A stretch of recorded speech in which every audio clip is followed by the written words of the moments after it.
Hello and welcome to the Weird Record Club. So today we are going into space.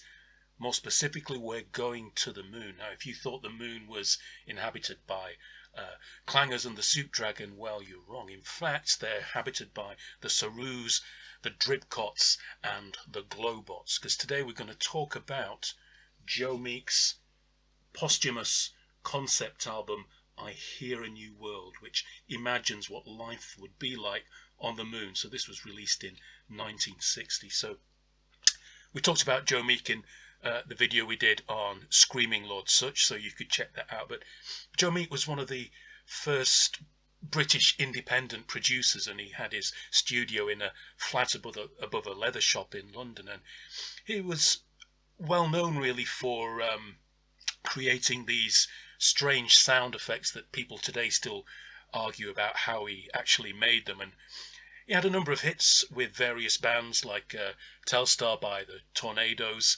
and John Layton's Johnny Remember Me. So often Joe Meek's best production work is connected with the supernatural, with ghosts, with death, with space and aliens. So we've got all of that going on. Now, I think the thing that really, now if you think of Telstar, by the way, which was a huge hit, that starts with these strange spacey sound effects before the rather pedestrian melody kicks in, and that I think was Joe Meek's strength. Now how he created that noise is still argued about. I suspect, and I think I remember reading this somewhere, that it was he recorded a toilet and then flipped a toilet being flushed and then flipped it so that it ran backwards, and that's the sort of rocket taking off at the beginning of Telstar. So let's talk about this album I Hear a New World, an outer space music fantasy by Joe Meek, actually credited to Joe Meek and the Blue Men. The Blue Men were another of Joe Meek's stable of bands. They were actually known as the Outlaws. They were a skiffle group, and they started making cowboy and Indian related hits, singles after that.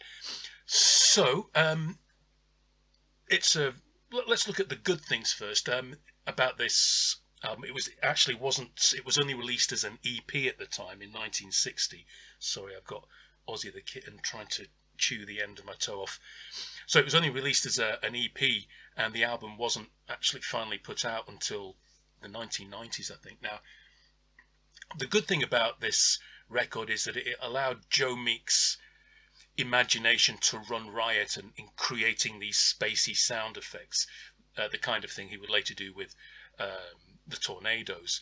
So you've got all these crazy sound effects using sometimes oscillators and primitive 60s studio trickery to try and create these effects, but he also used simple things like blowing into water with straws to create this strange bubbling sound. I suspect there's a backwards flushing toilet or two on here. So that's one of the good things, and that's one of the best things about this record is his attempt at making crazy pre-psychedelic spacey noises.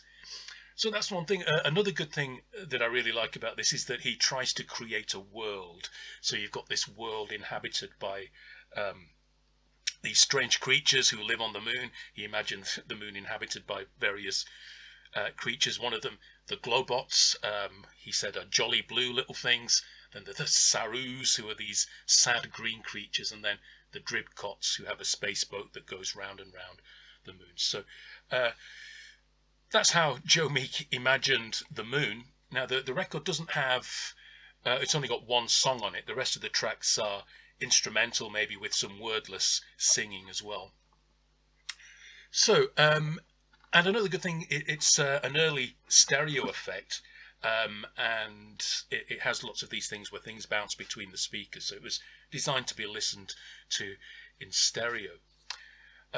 So now the things that aren't so good about this record. Well, the first is it's in order. Well, the question is, how do you create the sound of space? And one way, of course, is with the crazy effects, which Joe Meek does brilliantly. Another way that he tried to do it on the tracks on this record is by having some of the instruments out of tune. And this is a bit jarring because quite a lot of the melodies, it sounds like one or two strings on the bass or the guitar or whatever have been detuned a bit. So it gives it a really out of tune thing, and it's most supposed to make it sound otherworldly and spacey, but to me it just sounds like being out of tune. So that's one thing that is a little bit annoying. Another thing is that one of the weaknesses is the melodies themselves.